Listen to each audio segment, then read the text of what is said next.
प्रारंभ होती है। ऐसे जनाभिषेक को लेकर के भी 2-3 परंपरा चलेगी। चलो एक बहुत अच्छा आपको समाधान बता देते हैं। एक पक्ष ये कहता है, ग्रंथ भी मिलते हैं, आगम इसमें तीनों कर। एक पक्ष कहता है कि दूध दही आदि से जिन्हें भगवान का अभिषेक करना है। एक पक्ष कहता है कि शुद्ध जल से भगवान का अभिषेक करना चाहिए, और एक पक्ष कहते हैं भगवान का अभिषेक करने ही चाहिए, मां गीले कपड़े से उनको पोंछना चाहिए। अब हम क्या करेंगे? और सब अपना अपना आगम दिखा रहे हैं। अब वो कहते हैं ये सही है, अब इसमें करेगा, क्योंकि ये सब परंपराएं आगम में कहीं ना कहीं किसी के द्वारा रची गई को यहाँ पर मिल जाती हैं।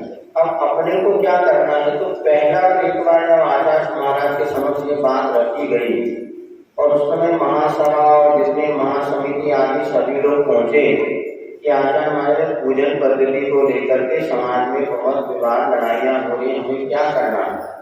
तो आचार्य ने कहा कि पूर्व में एक बार समिति बैठ करके वो निर्णय हुआ था, उसको फॉलो करो कि जहां जैसी पद्धति चल रही है उसमें कोई भी अपनी पद्धति को थोपने का प्रयास ना करे। जहां जैसी परंपरा चल रही है, क्योंकि हमारा समझाना ना चाहिए लेकिन आप ऐसा ही करो या आपको कुछ दही से करना पड़ेगा या आप जल से ही करो, क्योंकि इस पूजन पद्धति को लेकर के इतने संघर्ष 50 वर्षों से चल रहे हैं। और ये आचार्य महाराज का बड़ी यहाँ पर ठीक है, कई जगह जो मारपीट लड़ाइयाँ का कोर्ट केस तक हो रहे हैं, लेकिन जो हमारा पवित्र उद्देश्य हम उसको भूल गए। फिर हम क्या करें महाराज? तो हम तो भैया आपको जो करके बताते, हमने तो सुना था कि वक्ता प्रमाण होता है ना कि वचन। क्या कहा? वचन प्रमाण है कि वक्ता प्रमाण? दवाई प्रमाण है कि डॉक्टर प्रमाण? आप डॉक्टर के पास जाते हैं कि दवाई के दुकानदार के पास जाते हैं? बीमार होते हैं और किसके पास जाते हैं जिस पर हमें विश्वास हो। तो डॉक्टर को जहर की गोली लिखते तो भी नहीं पड़ेगा बेटा। तुम पूरे ग्रंथ पढ़ के दवाई दो, डॉक्टर ने सही दवाई दिया कि नहीं दिया, तो जिंदगी में आप अपना इलाज नहीं कर पाओ। वो तो हमने डॉक्टर को विश्वास किया कि भैया ये डॉक्टर हमारे नगर में अच्छा है, डॉक्टर साहब तबीयत खराब है, हाँ वो देखता है बेटा ये दवाई खा लो। नहीं बताओ कि दवाई खाई नहीं है, पेट दर्द से बुखार ठीक होगा, आया मेरे पास किस लिए? इसी विश्वास से आया ना, मेरी दवाई लूंगा ठीक हो जाएगा, बस खा ले। अब यदि तुम्हें पूरी तुझे मेडिकल की फॉर्मा करना पड़ेगा और मेडिकल पढ़ना पड़ेगा, तब निर्णय के दवाई खा पाएगा। डॉक्टर में तो कुछ नहीं जानता, कोई बात नहीं, ये दवाई बाजार से खरीद दो, खा ले। अब तुम्हें पता है कि दवाई को मारेगी कि जिंदा करेगी? किस पर विश्वास कर रहे हैं? कि दवाई है, डॉक्टर को विश्वास है, दवाई पे कुछ नहीं, दवाई को जो लिख दिया तो ठीक है। अब हम क्या करें? इसलिए वक्ता प्रमाण है ना कि वचन। क्या कहा जा रहा है ये महत्वपूर्ण नहीं है, कौन कह रहा ये महत्वपूर्ण। तो आज अपने सामने जैसे अब आगामी ग्रंथ में बहुत सारी चीजें हम किसी का निषेध नहीं करते, आज हमारे सामने देव सात गुरु विद्यमान है, हमारा पुण्य है, साक्षात तीर्थंकर नहीं है, केवल ज्ञानी नहीं है। और दूसरे नंबर पर शास्त्र है, शास्त्र हमें पढ़ने का समय नहीं है और इतना हम समझ कि 3 लोग 3 बातें कह रहे हैं। फिर हमारे गुरु पकड़ लिया। अब गुरु कौन? अब हमने गुरु कितना पानी पीना, छान से गुरु करना। अब हमने देख लिया ये गुरु हमारे लिए सन्मार्ग बता रहे हैं, हमें विश्वास नहीं। अब जो गुरु महाराज कहते उस परंपरा के आप क्रिया करेंगे तो आपको कोई दोष नहीं। कोई पूछा ऐसा क्यों नहीं करते? महाराज हमें तो ज्ञान नहीं, हमको आचार्य ने जो बताया या जो गुरु महाराज उनके अनुसार हम करते हैं। ये कोई आगम में का आगम निगम बना कर रहे हैं, किंतु हम किस किस का आगम देखें हमें तो समझते नहीं है। अब दही के विषय में 3 मत हैं। एक कहते हैं गाढ़ और दही गर्म है तो दही बड़ा खा सकते हैं, एक मुनि संघ में, और एक मुनि संघ में ये कैसा भी हो कच्चा या पक्का दही के साथ दाल को नहीं लेना। और एक परंपरा के दूध के साथ भी बादाम आ जाए तो उसका वो द्विदल मानते। 3 परंपरा। एक गर्म दही के दूध को द्विदल नहीं मानता, एक कच्चे को द्विदल मानता और एक गर्म को भी द्विदल मानता और एक दाल के साथ भी द्विदल मानता है, दूध के साथ। और हम क्या करें?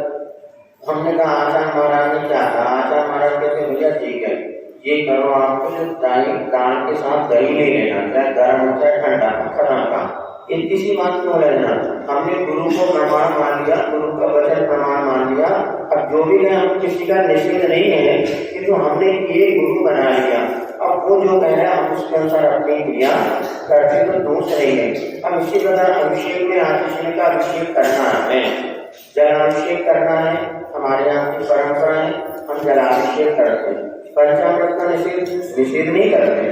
तो आतिशय ने ये कहा जहाँ जैसी परंपरा उसका निर्वाह करके चलो, जैसे कहीं होता है तो मना नहीं, आतिशय के लिए भैया विवेक पूर्वक करो।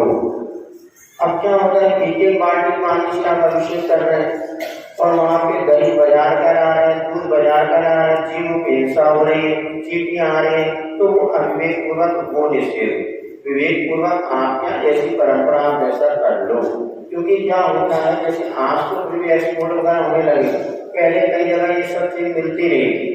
एक बार आकर ज्ञान सागर महाराज जी के चौके में पहुंचे और उन्होंने जो है पूजन की तरफ भूल गए, क्या करें, सब घबरा गए। एक श्रावक समझ आता है, रोटी निकाला उसने डब्बे में से, पूरा तन करके और हर काम कर निर्माण हंसने लगे। महाराज ने हार कर लिया, क्योंकि अर्घ से मतलब जो वस्तु उसके पास हमने चढ़ा दिया, पूजन हो गई, हमारा काम हो गया। जरूरी कि चावल ही चढ़ाया, फल ही चढ़ाया, फिर भी जहाँ जैसी परंपरा चलती है, हमारा तो ये कहना है कि विवाह में मत उलझो। यदि आचार्य ने एक परंपरा हमने कहा जिन सरस्वती महाराज जी ने लिखी, आज हमारे सामने आचार्य महाराज ने भी महाराज के सामने जो ग्रंथ लिखा उसके अनुसार हम करते हैं, इसलिए हमें कोई दोष नहीं है। अब वो महाराज का विषय कि वो निर्णय करके लेंगे कौन से क्या पद्धति आपको करना है। स्थापना आदि को लेकर के बहुत सारे विवेक हैं, तो हमने तो ये मान लिया भैया हमसे बड़े महाराज गए हैं और उन्होंने जो लिखा कहीं ना कहीं विवेक। जब पहले प्राचीन पंडितों की या विद्वानों की बात को प्रमाण मान सकते हैं, आज जो हमारे सामने साक्षात है, उन्हीं पद पे हैं या कुछ सुना शांति धारा को लेकर बहुत सारे विवाद हैं। एक वर्ष में शांति धारा कहीं आगम कहीं नहीं करना चाहिए, और एक शांति धारा के नाम पे बहुत सारे देवी देवता आदि का सहयोग बना लेते हैं। अब भैया अपने को क्या करना, हमारे लिए कौन गुरु प्रमाण है देख लो। तो भैया सुधा सागर महाराज जी को हम मानते हैं, वो कहते करना है सो हम कर रहे हैं, बाकी आड़ा ताड़ा नहीं क्या करोगे। हर चीज में इतने विवाद है, कदम चलना। तो भैया हमने सुना, जैसे किसी ने कहा महाराज माता जी आई थी, वो कहती है दिन में 12 दिन पहले वक्ता पर पढ़ना, बाद में पढ़ो तो ऐसा हो जाएगा, ये हो जाएगा, वो हो जाएगा। अब हम घबरा गए, तो जो वक्तांबर 5 दिन वक्तांबर छोड़ दिया। महाराज क्या करें, मुझे बताओ, तुम मुनि महाराज बड़े कि आज का मुनि महाराज बड़े, तुमने सुधा सागर जी क्या कहते बड़े बेल के 24 घंटे पढ़ो, हमने आड़न ताड़न को सुना। हमें तो गुरु प्रमाण आर्य और मुनि महाराज में कौन श्रेष्ठ है, मुनि महाराज। सुधा सागर महाराज भी बड़े महाराज है, आदर्शी के शिष्य हैं, आदर्शी को कह रहे हैं। अब वो उन्होंने कह तो हम कर देते, हमें और कोई विकल्प नहीं। तो नहीं तो इतने भेद मत करें, पकड़िए इतनी आप चल ही नहीं पाओगे। तो भैया हम तो कहते हमने तो सुधा सागर ने कह दिया 24 घंटे कर सकते, कर लो। अब जो कुछ होगा महाराज के ऊपर, हमें कोई विकल्प नहीं, क्योंकि इसके बिना हमारा मोक्ष मार्ग बढ़ेगा नहीं। तो सब आगम में जितने वर्षों से पढ़ रहे लिख रहे हैं, हमें तो लगता उलझन ज्यादा है। तो ये अच्छा है, वक्ता प्रमाण है ना कि वचन क्या लेना, हमें इससे मतलब नहीं किसने कहा। यदि आज हमारे सामने जो गुरु हैं वो भी कोई बात करें तो पूरी हमारे लिए प्रामाणिक है और उनके अनुसार हम कर रहे हैं, ऐसा कह के अपन क्रिया करते कोई बाधा नहीं होती। तो अभिषेक करना कि नहीं करना, मां प्रसाद करना कि अभिषेक पंचामृत करना, तो अपने यहाँ कौन सी परंपरा चलती है। जलाभिषेक की परंपरा है तो हम तो जलाभिषेक करते हैं। तो जलाभिषेक का पाठ यहाँ पर दिया हुआ है, तो वो पाठ अपन करके फिर देखते 10 मिनट में। और अभिषेक पाठ निकालो 21 नंबर। अभिषेक पाठ में 3 प्रकार का जल शुद्धि का जो दिया हुआ है उसके लिए क्या जल शुद्धि कर देना, जल शुद्धि का करते ना इस मंत्र दिया उसमें क्षीर सागर आदि नदियों का जल ला करके वो इसमें दिया होगा। हाँ तो वो भी करने की बात नहीं करते, परंपरा से जल को शुद्धि करके ना एक तरह से मंत्र के माध्यम से शुद्धि होती है, इसीलिए करने। हम तो अभिषेक पाठ थोड़ा सा देख लेते हैं। जब इसके पहले एक जो कचहरी में गर्म प्रासुप जल होता है, जल कैसा होना चाहिए, उबला हुआ प्रासुप जल होना चाहिए, इतना भी गर्म नहीं होना चाहिए प्रतिमा पर पूरे दाग लग जाए। वो आपको कोमल, इसको कहते हैं, ज्यादा तेज भी ना हो, ज्यादा कम से कम आपकी 6 घंटे की मर्यादा हो। गंधोदक अपन कितनी देर लग सकते हैं, लगभग 6 घंटे। 6 घंटे विसर्जित कर देते हैं, तो कुनकुना भी अगर अपन ने जल कर दिया तो 6 घंटे की मर्यादा वाला जल से अभिषेक कर सकते हैं। तो अभिषेक के लिए यहाँ पर कुछ विधि दे रहे हैं, तो अभिषेक में पहले पाठ पढ़ लेते हैं संक्षिप्त। श्रीमन्नारायण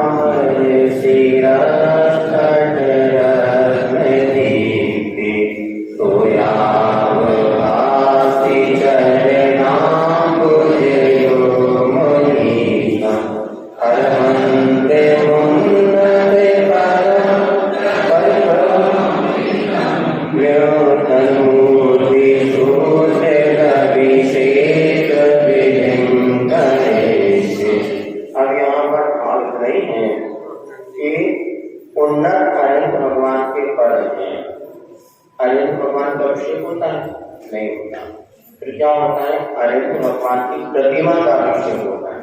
कुछ लोग कहते हैं पंच परमेष्टि का अभिषेक तो होता नहीं, प्रतिमा अलग है और भगवान अलग है। 9 देवता में पंच परमेष्टि आई है, उसके बाद जिन प्रतिमा भी आई है 9 देवता में जिन बिंब। तो हम जो अभिषेक करते हैं भगवान का नहीं करते, भगवान के बिंब का अभिषेक करते हैं। और जिन बिंब का अभिषेक करने से हमारे परिणामों की निर्भरता हो, अप्राकृतिक चैतन्य आदि में जो इंद्र वगैरह करते हैं उसका परंपरा का निर्वाह करके हमें गंधोदक की प्राप्ति हो। और वह गंधोदक की महिमा भी बहुत अचिंत्य पुराण या ग्रंथों में गायित गंधोदक की प्राप्ति के लिए हम जिनाभिषेक करते हैं। तो ये प्रथम जो हमने पाठ किया, सबसे पहले यहाँ पर ये है कि जो अनंत उन्नत पद को देने वाले ऐसे अनंत भगवान को नमस्कार करके मैं अभिषेक की विधि प्रारंभ करता हूँ।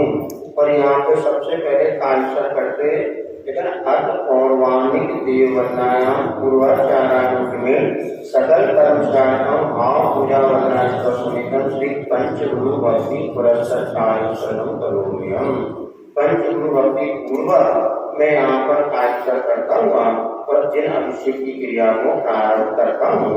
तो इसमें इतना ही ध्यान रखो, अभिषेक विधि करे से मैं अभिषेक की विधि करूंगा। कैसे हो, किसके, अनंत भगवान के अभिषेक की विधि।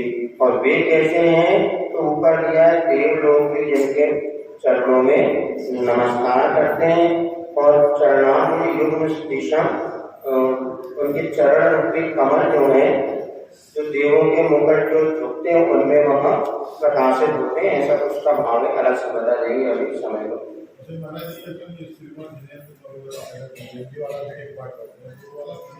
अब बताए ना, इसमें 2-3 प्रकार के पाठ हैं, तो किसी का हम निषेध नहीं कर रहे, लेकिन ये पाठ जो है वर्तमान में प्रचलित है। और चूंकि अब आपको बताएंगे श्रीमद जिनेन्द्र महोत्सव हम पहले वही करते थे, लेकिन ये पाठ जो है पंचामृत आदि अभिषेक का जो पाठ है उसमें से उद्धृत किया गया, उसमें से कुछ छंद लेके अपन ने छाप दी, बाकी छंद उसको छोड़ दिया। लेकिन ये पूरा जलाभिषेक का पाठ इसमें मिलता है, तो ये पाठ करने से अपने यदि पैसा करते तो कोई बात नहीं। लेकिन वो जो श्रीमद हमने तो बचपन में वही किया, ये पाठ ही नहीं मिला। लेकिन बाद में जब देखा तो जो पंचामृत अभिषेक की जो विधि है उसमें ये पाठ दिया हुआ है, इसलिए अपन ये भी पाठ करें तो मना नहीं है। लेकिन ये जो आपको दिया गया है ये पाठ में पूर्ण रूप से जलाभिषेक की विधि यहाँ पर कही जा रही है। या इसके बाद क्या करना, पुष्पांजलि क्षेपण करते हैं। या प्रतिमा प्रतिमा जिनस्य संस्मापयन्ति गुरुते मुखादयस्ता चरणामलति समयाति निमेते योगा तत्रैर्योजलिया कुसुमं शिखामि कृत्रिम और अकृत्रिम प्रतिमाएं आदि हैं और जिनका इंद्र पुरोहित माने इंद्र की मुख्यता से जहाँ पर अभिषेक की क्रिया होती है।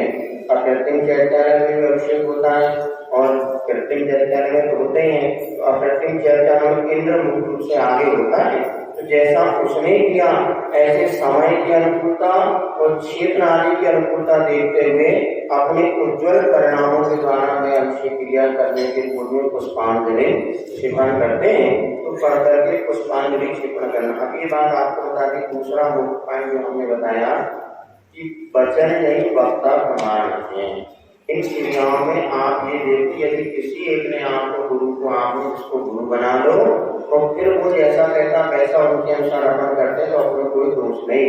अब कोई भी साधु कोई भी आएगा कोई भी भाई ऐसा करो कहना महाराज हमने तो इस विषय में उनको गुरु बनाया और वो कहते हैं, जैसे कोई कहते हैं कि सूतर पर माने किसी का मरण हो गया शाम को 5 बजे और 6 बजे उसको दान दे करके आ रहे। अब सुबह अभिषेक पूजन करना कि नहीं करना, इसमें भी 2 मत हैं। एक कहते हैं 24 घंटे के पहले नहीं करना और कुछ कहते हैं कि रात गई बात गई। अब हमने किसको क्या करें, आचार्य महाराज से पूछा तो आचार्य महाराज कहते भैया अपने यहाँ दिन रात सूर्योदय और अस्त से होता है, इसलिए यहाँ पे 24 घंटे का ना लेकर के सुबह अभिषेक पूजन करने में कोई बाधा नहीं है। आप अपन करते तो आप तो निर्दोष हैं। यदि हम सुबह अभिषेक पूजन करते आपको कोई दोष नहीं। आपसे तो भगवान आदर्श ने कहा कि अब गुरु पैसा पे कर रहा हूँ मैं तो अज्ञानी नहीं। ये देखो जिनवाणी में लिखा है, जिनवाणी में सब लिखा है, अलग अलग ग्रंथ है। तो हमने तो गुरु उनको माना को जो कहते हैं उसके अनुसार हम कर लेते। हम अपने ये बता रहे हैं कभी उलझते नहीं है।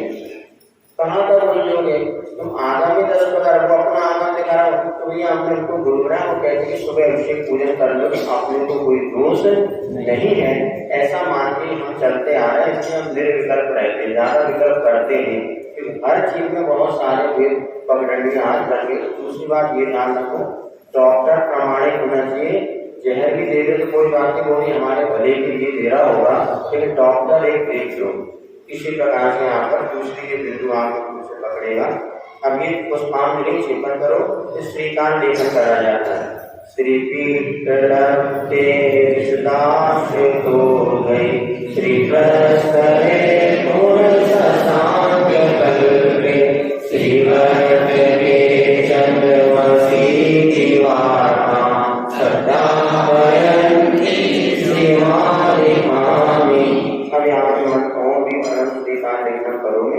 जिस थाली में जिस पीठ पर अपने को अभिषेक करना है उस पर श्रीकांत चंदन आदि से लिखा जाता है। यहाँ पर तो कहना पुष्प के द्वारा भी वह अक्षर आदि के द्वारा भी लिख देते हैं। पावनम पुण्य कारणम स्थापयामि परम पीठम जिनस्नाय भक्तिका। अब यहाँ पे इस थाली में सिंहासन वगैरह जो स्थापित करते हैं ना, पीठ स्थापन करते हैं, हाथ लगाई कर अंगारे चांबर सुधर पर पीठ कुंभ तारक प्रजात निवारक भूषिता में बरस नंद जय पाठ सिंहासने जिन भवंत इस प्रकार से रंगारय चांबर है अष्ट प्रात्यास जो सुशोभित हैं ऐसे जिन्हें भगवान को मैं सिंहासन पर विराजमान करता हूँ। विश्वादेशु वीरांतान धर्मातो विष्णुदर्शनान स्थापयामि विष्णुकाय भक्त्या पीठे। इस प्रकार से महोत्सव के साथ उत्साह के साथ हम भगवान को प्रतिमा को शिला पीठ पर या वो जो सिंहासन पर विराजमान करते हैं।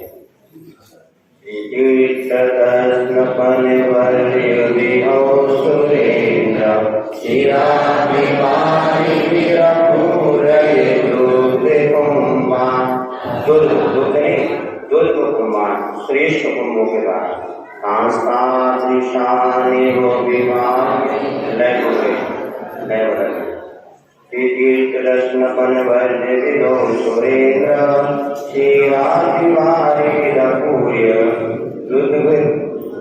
रुद्रकुम्भान् तांसादिशादेव विभाव्ययतान्महीयान् संस्वापये कुसुमचन्दनभूषिताग्रान् सात्वमीय कुम्भवान् क्षीरादेशोय पुनितान् स्थापयामि कृष्णान् चन्दनाभिषिक्तान्। इस प्रकार से चारों तरफ चतुर्कोलों की स्थापना, कलशों की स्थापना करते हैं। इसके बाद जिन्हें भगवान को अर्घ्य चढ़ाकर अभिषेक विधि करते हैं। आनंद निर्भर सुरभ प्रभुतादिगाने वाजेन्द्र पूरे जय सर्वकला प्रशस्ते मान जगदीपति कीर्तिनेना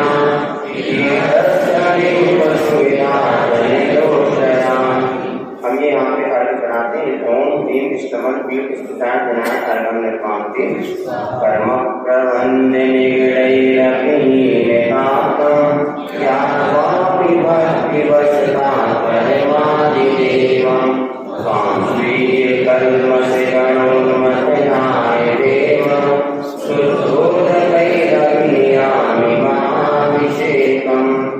मंत्र पढ़ लेते हैं। ओम इस मतलब अभिषेक प्रारंभ करते हुए इस मंत्र के साथ अभिषेक जल की धारा जिन प्रतिमा पर छोड़ी जाती है। ओम ह्रीं श्रीं क्लीं ऐं अरहं बम मम हम सं तम बम बम बम मम मम हम हम सं सं तम तम बम बम जम जम श्रीं श्रीं श्रीं श्रीं राम राम ह्रीं ह्रीं रावय रावय नमोते भगवते श्रीमते पवित्र जलतरेण जल पवित्र जलेन जिनाभिषेचयामि। इस तीर्थोत्तम भवनि तीर्थोत्तम भवेन्नीरे निर्वाणे रूपे स्नापयामि जन्मात्मान ज्ञान सर्वास्य सिद्धिं। ओम नीम शिव शांति स्वामी वीरांका दिनेश नम्यामी। तो बहुत सारे लोग इस मंत्र को बोलकर अभिषेक कर लेते हैं। इस प्रकार से इसका अर्थ बहुत अच्छा है। हमें भी ज्ञान है, हमने पूरा पढ़ रहे, लेकिन अर्थ बता देंगे तो अपना समय बहुत निकल जाएगा। मूल हमारा उद्देश्य अभी तो इतना ही है कि आप शुद्ध उच्चारण कर लें, उसका भाव समझ लें और कल जैसे हम पूजन भी पढ़ेंगे, पूजन का भाव भाषण हमारे को क्रिया क्यों कर रहे हैं, कैसे करना है, उसके पीछे उद्देश्य क्या है, हम विवादों से बचें, ये सब बातें आपको बताई।